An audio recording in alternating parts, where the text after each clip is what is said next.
মরা ছেলেকে ভালোবাসে না কেউ, সমাজ আজকে নির্লজ্জ বেয়া, কেমনে বুঝে কও। বোন তুমি হাসির কারণে মারলে তুমি আমার ভাইকে, সামান্য হাসির কারণে পাঠিয়েছে আজকে কবরে। তার বাবা একটা কথা বলছিল, তার দুইটা হাত কাটে নিতে তোমরা, তার দুটো পা কাটে নিতে তোমরা, তুমি আমার সন্তানকে কেন মারলা? তার মুখ দিয়ে আমি বাবা ডাকটা শুনতাম।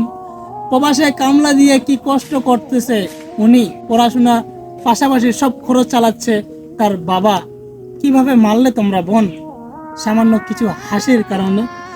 মা মরা মরিহীন মরে গেছে উনি, 10 মাস দিনে গর্ভ ধারণ করছেন, সেই মায়ের যন্ত্রণা সেই মায়ে বুঝে। বোন একটা ছেলের মৃত্যুর কারণ শুধু তুমি না, পুরো পৃথিবী নির্লজ্জ বেহায়া হয়ে গেছে তোমাদের দুই মেয়ের কারণে। আজকে সব মেয়ে লজ্জিত শুধু তোমাদের কারণে। কেমনে পারো ওই মেয়েকে মারতে তুমি? একটু বিবেকহীনতা হলো না তোমার বলার আগে যে ভাই আমার ভাইও আছে, মারবো কেন আমি?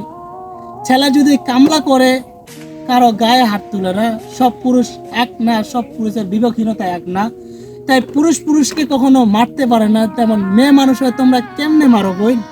একটু কি চিন্তা হলো না? একটু কি বিবেক কাজ করলো না? ছি ছি ছি, কোন বংশের মেয়ে তুমি, এই কাজ করলে তুমি?目的吸引你注意，老子们要没有赌气，好货都在我的手里，吞灭不好我是不